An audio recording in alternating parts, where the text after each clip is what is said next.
Hi guys, welcome back. Today I'm going to be doing, as requested, to talk more about literature on my channel and things, and my other interests. I thought I would do a recently read things that I have read recently in terms of book. I don't have it on me because I've just lent it to my granddad yesterday, but The Book Thief.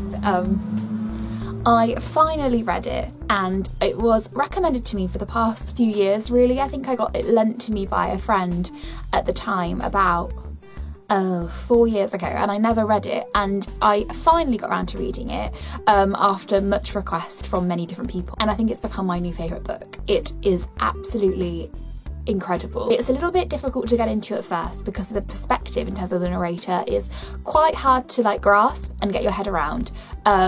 It's narrated from death. I don't want to give too many spoilers for those of you who haven't read it, but I wanted to read the book before I watched the film, but I promised myself, my family had all seen the film, haven't read the book, and I was like, I'm reading the book first. I'm a literature student, I need to read the book first. It took me so much not to cry. It was incredible. It's so beautifully written. The characters are so lovable, and although they are a lot younger than me, I found a lot of being able to identify with a lot of the children and their behaviours and how they're described, some of the details, some of the relationships particularly between both Liesl and Max, and Liesl and her father Hans Huberman.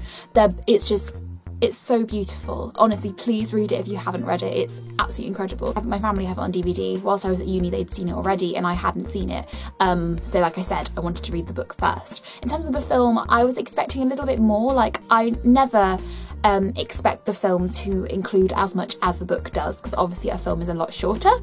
The perspective and how it was narrated in the film wasn't explained.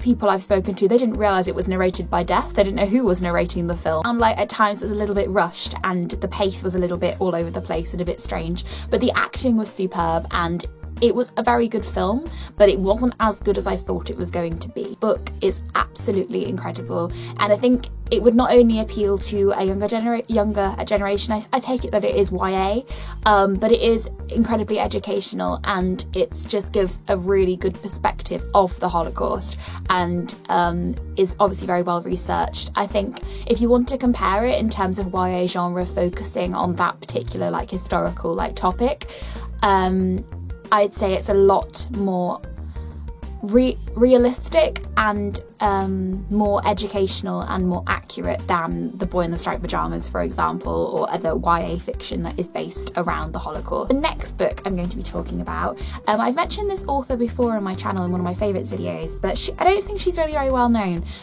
Lucy Clarke.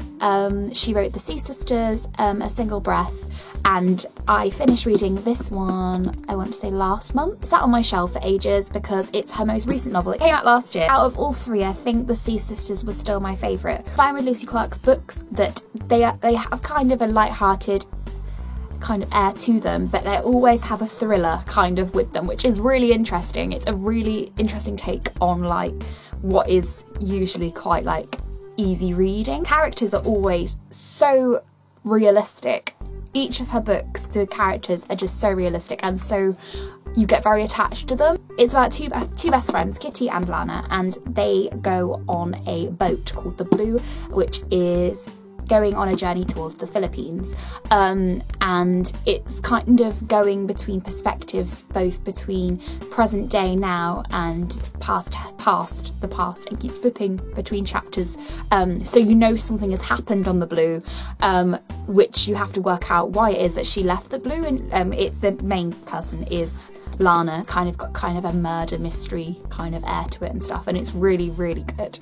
But in general, Lucy Clarke is such a fantastic author. I really recommend her, and she just is very different to other authors that I've read because she really kind of combines genres. She does romance, but she also does to an extent a thriller kind of genre. So it's really, really good. I really recommend Lucy Clarke. Please read her. She's really good. Also, her name is Lucy, so I feel like I have to, appreciate her work. So yeah. Next, I've started on my uni reading for second year. For those of you who don't know, I do English literature and creative writing at university. And our reading list for second year is so much bigger than first year. I'm doing 3 separate modules for English literature, and they each have about 10 to 11 books bar one of them, I think, but the other two have a lot of text. Decadence and the Fin de Siècle, I don't know how to pronounce it, all about the turn of the century between 19th and 20th century literature. So first on my list I wanted to get read was The Picture of Dorian Gray by Oscar Wilde. But this was fantastic. It was really, really good. I was expecting it to be harder to read than what it was. Some things I was kind of like, I don't know what they're talking about, because obviously it is still Old English to an extent. It is still considered a classic. It wasn't like completely like alienating and overwhelming and like I couldn't relate, I didn't know what they were talking about. The way it was described and written was absolutely beautiful. I understand why Oscar Wilde is so highly acclaimed and stuff, because his work, how he writes is just beautiful. Storyline is a lot to do with hedonism, egotistical characters, living for yourself, having a personality change. The main character, Dorian Gray, is considered to be very beautiful. He has a painting painted of him, and he sees that the painting has changed and has gone gross while he is remaining young. The painting is getting old and deformed. Got a lot to do with how he is changing, and he has become very self-centered and self-obsessed, whereas the painting, he sees it the painting has changed and he is staying the same, and he isn't aging, he isn't getting any older, the painting is getting older and he isn't. Like the ending, I thought it was really clever, and I wasn't really prepared for the ending, so I thought it was really, really good. So yes, I really recommend this, and I feel it is, if you even don't study literature, I feel like it is quite an easy, accessible text, and it isn't really like overwhelming or really, really hard to read. So the literature that I'm reading for my course, I'm currently reading the Virginia Woolf's A Room of One's Own, I nearly said The Waves, which was a lecture that she did at Cambridge University. Basically her lecture written up in a book. I'm finding this a lot harder to read and get through than that text that I read prior to this one. This is for my Shakespeare Sisters module, which is women throughout literature. So this is the first text we're looking at, which is basically just covering women throughout literature really, and a female perspective on women's place in literature. It is really interesting, especially as she is such a respected woman and a respected figure in literature. And her work was so experimental in the modernist period. I'm finding it a lot harder to read. It is quite heavy stuff, but it's really interesting. So I will let you guys know on Goodreads probably how I found this book once I finish it. I hope this video wasn't too boring and was a bit interesting and different from what I usually talk about. If you guys would like to see more book related videos on my channel, then let me know.